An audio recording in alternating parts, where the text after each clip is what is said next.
പിള്ളേരെ ഇന്ന് ഞാനൊരു ഡോക്ടറാണ്. അപ്പോൾ ഇന്നത്തെ എൻ്റെ പരിപാടി എന്ന് പറയാൻ നേരത്ത് ചെറിയൊരു സർജറിയാണ്. അപ്പോൾ സർജറി കാണാൻ താല്പര്യമില്ലാത്തവരെല്ലാം വീഡിയോ സ്കിപ്പ് അടിച്ച് പൊക്കോ. ആൻഡ് കാണാൻ താല്പര്യമുള്ളവരാണെങ്കിൽ ഇതൊരു പാർട്ട് 2 വീഡിയോ ആണ് കേട്ടോ. നീയൊക്കെ പാർട്ട് 1 കണ്ടതാണോ? ഇല്ല, ഇതേ കിടപ്പുണ്ട്, പോയി കണ്ടിട്ട് വാ. അപ്പോൾ പാർട്ട് 1 എന്തായിരുന്നെന്ന് പറഞ്ഞു കഴിഞ്ഞാൽ ഞാൻ 1-2 മോൺസ്റ്റർ ഫിഷുകളെ വാങ്ങിയായിരുന്നു, ഫ്ലോറിഡ ഗാർ ഉൾപ്പെടെയുള്ള മീനുകളെ. അപ്പോൾ അതിനൊക്കെ നമ്മുടെ ടാങ്കിലോട്ട് ഇടാൻ കൊണ്ടുവന്നപ്പോഴാണ് നമ്മുടെ മുഷിക്കുട്ടൻ, അതായത് ആൽബിനോ സ്പോട്ടഡ് ക്യാറ്റ് ഫിഷ് വടിയായി കിടക്കുന്ന കാര്യം നമ്മൾ കാണുന്നത്. അപ്പോഴത്തേക്കും അതിൻ്റെ വയറാണെങ്കിൽ പ്ലക്കോ പോലെ വീർത്തിരിപ്പുണ്ടായിരുന്നു. അപ്പോൾ എനിക്കൊരു കൗതുകം, എന്തുകൊണ്ടായാലും ചത്തയെന്ന് ഓൾറെഡി എനിക്കറിയത്തില്ല. സോ വല്ല മീനെ വിഴുങ്ങിയാൽ ചത്തെങ്കിൽ അണ്ണാക്കി കുടുങ്ങിയിട്ടുണ്ടെങ്കിൽ ഇതിൻ്റെ വയറ് കീറുമ്പോൾ നമുക്ക് കാണാൻ പറ്റും. വയറും അണ്ണാക്കും തമ്മിൽ വലിയ ഡിസ്റ്റൻസ് ഒന്നുമില്ല, ഇത് മീനല്ലേ. എന്തായാലും നമുക്ക് വയറെന്തായാലും ഒന്ന് കീറി നോക്കാം. വയറിനെ പറ്റി പറയാനാണെങ്കിൽ നല്ല സോഫ്റ്റ് വയറാണ് കേട്ടോ. മറ്റേ ചില ടെഡി ബിയറൊക്കെ ഇല്ലേ, ഈ കോട്ടൺ കൊണ്ടുണ്ടാക്കിയ ടെഡി ബിയർ, അതിൻ്റെയൊക്കെ വയറ്റിൽ നിൽക്കുന്നൊരു ഫീലാണ് വരുന്നത്. ഈ ചില സമയത്ത് ഈ എന്തായിരുന്നു മുഷിക്ക് ചെതുമ്പലില്ലാത്തതുകൊണ്ടാകും നിൽക്കുമ്പോൾ പ്ലക്കോ എന്ന് പറയുന്ന പോലെ സൗണ്ട്, ഇങ്ങനെ തീറ്റി പോകുമ്പോൾ പ്ലക്കെന്നൊക്കെ പറഞ്ഞ സൗണ്ടൊക്കെ കേൾക്കുന്നുണ്ട്. എന്തായിരുന്നു സംഭവത്തിൽ തൊടാൻ തന്നെ നല്ല രസമാണ്, സ്കെയിലില്ലാത്തതുകൊണ്ട് ഭയങ്കര ക്യൂട്ടായിട്ടുള്ളൊരു മീനാണ്. ബാക്കി ചെതുമ്പലുള്ള മീനെ പോലെയൊന്നും അല്ല. സംഭവത്തിൻ്റെ വയറ്റിലാണെങ്കിൽ ഈ വഴുവഴുക്കൽ പോലെ, അതിൻ്റെ മേത്ത് ബോഡി ഫുള്ളായിട്ടുണ്ട്. ഒരു ഫ്ലൂയിഡ് സെക്രേറ്റ് ചെയ്യുമല്ലോ, ഈ വരാൽ സ്നേക്ക് ഹെഡിനെയൊക്കെ പിടിക്കുമ്പോൾ അത് സെക്രേറ്റ് ആക്കുന്ന പോലെ സെക്രേറ്റ് ആക്കും. അപ്പോൾ ഇത് ചത്ത കൊണ്ട് മാത്രം ആ ഒരു ഫ്ലൂയിഡിൻ്റെ എമൗണ്ട് കുറവുണ്ട്. ഇല്ലേ സാധാരണ ഇതിനെ പിടിച്ചാൽ കിട്ടാത്തതാണ് കേട്ടാ. അപ്പോൾ വയറ് കയറുമ്പോഴത്തേക്കും ആദ്യം ഒരു യെല്ലോ കളർ ഫ്ലൂയിഡാണ് വന്നത്. ഈ നിങ്ങളിപ്പോൾ പോസ്റ്റ്മോർട്ടം വീഡിയോ ഒക്കെ കണ്ടാൽ അറിയാൻ പറ്റും. നമ്മളിപ്പോൾ വെള്ളത്തിൽ വീണ ഡെഡ് ബോഡിയുടെയൊക്കെ ഇങ്ങനെ വയറ് കയറാൻ നേരത്ത് ഇങ്ങനത്തെ കുറച്ച് ഫ്ലൂയിഡ്സ് വരാറുണ്ട്. മേ ബി ഇതിൻ്റെ വായിൽ വെള്ളം പോയ കൊണ്ടാവാം. അപ്പോൾ നിങ്ങൾ ഓർക്കും വെള്ളത്തിൽ കിടക്കുന്ന മീനല്ലേ അതിൻ്റെ വായിൽ ഇങ്ങനെ വെള്ളം പോണേ. ആക്ച്വലി ഇത് വെള്ളം മീനുകൾ വിഴുങ്ങാറില്ല. സംഭവം ഈ ഗിൽസിൽ കൂടെ ഈ വെള്ളം ഇങ്ങനെ പാസ്സാക്കിയാണ് വിടുന്നത്.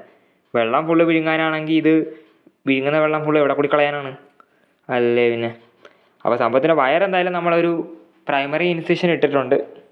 അപ്പോൾ നിങ്ങൾക്ക് നോക്കുമ്പോൾ കാണാം മുട്ട പോലത്തെ എന്തോ ഒരു സാധനം അതിൻ്റെ അകത്തുണ്ട് കേട്ടാ. ഒരു ചാക്ക് നിറയെ മുട്ടയുണ്ട്. ഇത്രയും കുഞ്ഞതാണ് മുട്ടയെന്ന് ഓർത്തില്ല. മുട്ട ഉള്ളതുകൊണ്ട് തന്നെ സംഭവം ഫീമെയിലാണെന്ന് നമ്മൾ കൺഫേം ആക്കി. ആക്ച്വലി നിങ്ങളിപ്പോൾ ആ മുട്ട നോക്കുവാണെങ്കിൽ നിങ്ങൾക്ക് മറ്റൊരു സാധനം കാണാൻ പറ്റും. ആ എഗ്ഗ് ഇരിക്കുന്ന ചാക്കില്ലേ, അതായത് ഈ മുട്ടക്ക് ചുറ്റും ഒരു കവറിങ് പോലെ ഉണ്ടല്ലോ, ആ ഒരു മെംബ്രെയിൻ ബ്ലഡ് വെസൽസ് കാണാൻ പറ്റും. കുറേ ബ്ലഡ് വെസൽസ് ഇങ്ങനെ ചുവന്ന കളറിലെ ലൈൻ ക്രോസ് പോലെ വല പോലെ ഇങ്ങനെ ഇരിക്കുന്നത് കാണാൻ പറ്റും. അതിൻ്റെ ഒരു ഫങ്ഷൻ എന്താണെന്ന് പറഞ്ഞു കഴിഞ്ഞാൽ ഈ അമ്മ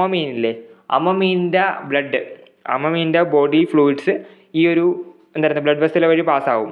ബോഡി ഫ്ലൂയിഡ്സ് ബ്ലഡ് അത് പാസ്സാവാൻ നേരത്ത് അതായിരിക്കും ഈ മുട്ടകൾക്കെല്ലാം അതിന് വേണ്ടിയിട്ടുള്ള ന്യൂട്രീഷൻ സപ്ലൈ ചെയ്യുന്നത്. ആ ഒരു ന്യൂട്രീഷൻ വെച്ചിട്ടായിരിക്കും ഈ മുട്ടയെല്ലാം വളരുന്നത്. അപ്പോൾ ഒരു പെയർ എഗ് സാക്കുണ്ട് കേട്ടോ, ഒരു പെയർ മുട്ടയുടെ ഒരു ചാക്ക് തന്നെ ഉണ്ട്. അപ്പോൾ അതിനെ ചുറ്റുമായിട്ട് ഇങ്ങനെ ഒരു ഫാറ്റിൻ്റെ ലെയർ നിങ്ങൾക്ക് താഴെ കാണാൻ പറ്റും. ആ മുട്ട കാണാൻ നല്ല രസമുണ്ട്, കഴിക്കാൻ തോന്നുന്നു. ബട്ട് ഇത് ശവമായി പോയില്ലേ, ഇനി കഴിക്കാൻ പറ്റത്തില്ല. അല്ലെങ്കിലും പണ്ടേ ഈ നാട്ടുകാരെല്ലാവരും മീനെ കാണാൻ വരാൻ നേരത്തെ പറയാറുണ്ടായിരുന്നു, ഹായ് നല്ല സൈസ്, വെട്ടി വറക്കടാ, വെട്ടി കറിവെക്കടാ, വെട്ടി തിന്നടാ, ഇതിനെ തിന്നാറായില്ലടാ, പിടിക്കാറായില്ലടാ. വെള്ളം വറ്റിക്കുന്നത് കാണുമ്പോൾ തന്നെ 100 പേര് ഇത് പറയാൻ തുടങ്ങും, ഹായ് നല്ല സൈസ്, അടുത്തിനെ കഴിക്കാറായില്ലേ. ഇപ്പം എനിക്കും കിട്ടിയില്ല, അവർക്കും കിട്ടിയില്ല, എന്ത് ചെയ്യാനാ. പിന്നെ എൻ്റെ ലിവറൊക്കെ എന്തായിരുന്നു ഇത്തിരി കൂടെ മുകളിലായിട്ടിരിക്കുന്നതായിട്ട് നിങ്ങൾക്ക് കാണാൻ പറ്റുമെന്ന് ഓർക്കുന്നു. പിന്നെ ലിവറിൻ്റെയും മുട്ടയുടെ ഇടക്കായിട്ട് അതിൻ്റെ ലെങ്സോ ഹാർട്ടോ എന്തോ ഒരു സാധനം കൂടി ഇരിപ്പുണ്ട്. പിന്നെ തല കാണാൻ നല്ല രസമാണ് കേട്ടോ. മരിച്ചെങ്കിലും തല കാണാൻ നല്ലൊരു ഫണ്ണി ആയിട്ടുള്ളൊരു ഫേസാണ്. ഏകദേശം മുഷിയുടെ ലെഫ്റ്റ് സൈഡിൽ 4 മീശ, റൈറ്റ് സൈഡിൽ 4 മീശ, ടോട്ടൽ 8 മീശയാണ് കേട്ടോ ഉള്ളത്. അതായത് 4 പേര് മീശയാണ് ഉള്ളത്. അപ്പോൾ ഇടക്കിടക്ക് എന്തായാലും മരിച്ചു. പിന്നെ ഇത് മരിച്ചെന്നും പറഞ്ഞിട്ട് അയ്യോ വിഷമാണ്, സങ്കടം തന്നെ. അങ്ങനെ ടോക്ക് ചെയ്യാൻ എനിക്ക് ഒട്ടും താല്പര്യമില്ല. സോ നിങ്ങൾക്കും അതൊരു ബോറല്ലേ. I will try to add some humour sense into my content. ചിലപ്പോൾ ഹ്യൂമർ അല്ല, ചിലപ്പോൾ ചളിയാവും, ദാറ്റ്സ് ഓൾ. അപ്പോൾ നമ്മുടെ സർജറി കഴിഞ്ഞിട്ടും മരണകാരണം എന്താണെന്ന് നമുക്ക് കിട്ടിയിട്ടില്ല. എന്തിൻ്റെ പ്രശ്നമാണെന്ന് അറിയത്തില്ല. മീനെന്തായാലും ഒന്നും വിഴുങ്ങിയിട്ടൊന്നുമില്ല.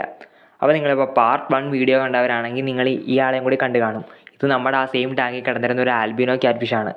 ആൽബിനോ ക്യാറ്റ് ഫിഷ് എന്ന് പറഞ്ഞാൽ ഫുൾ വൈറ്റ് മുഷിയല്ല, അല്പം ഒരു പിങ്കിഷ് ഷെയ്ഡുള്ളൊരു മുഷിയാണ്. സംഭവത്തിൻ്റെ മേത്ത് കുറച്ച് ഡിസ്കളറേഷൻ വന്നിട്ടുണ്ട്. നമ്മൾ പാർട്ട് 1 വീഡിയോയിൽ നല്ല വ്യക്തമായി കാണിക്കുന്നുണ്ട്. അപ്പോൾ ആ ഒരു ഡിസ്കളറേഷൻ എന്താ കാരണമെന്നൊന്നും അറിയത്തില്ല. നമ്മൾ അതിനെന്തായാലും ട്രീറ്റ് ചെയ്യാൻ വേണ്ടിയിട്ട് നമ്മുടെ ഇപ്പോൾ ആപ്പാടുള്ളൊരു മെഡിസിൻ എന്ന് പറയുമ്പോൾ നമ്മുടെ ഈ റോക്ക് സോൾട്ടാണ്. അതെന്തായാലും ഒരു ട്രീറ്റ് ചെയ്യുന്നുണ്ട്. മീൻ രക്ഷപ്പെടുവോ ഇല്ലയോ ഒന്നൊന്നും അറിയത്തില്ല. എന്തായാലും നമുക്ക് വെയിറ്റ് ചെയ്യാം റിസൾട്ടിന് വേണ്ടിയിട്ട്. അപ്പോൾ വീഡിയോ അത്രേ ഉള്ളൂ. വീഡിയോ ഇഷ്ടപ്പെട്ടാൽ ലൈക്ക് ചെയ്യാം. പിന്നെ ഇതുപോലുള്ള വീഡിയോകൾക്കായിട്ട് നമ്മുടെ വാട്ടർമാൻ്റെ പേജ് ഫോളോ ചെയ്യാൻ മറക്കല്ലേ. ബൈ.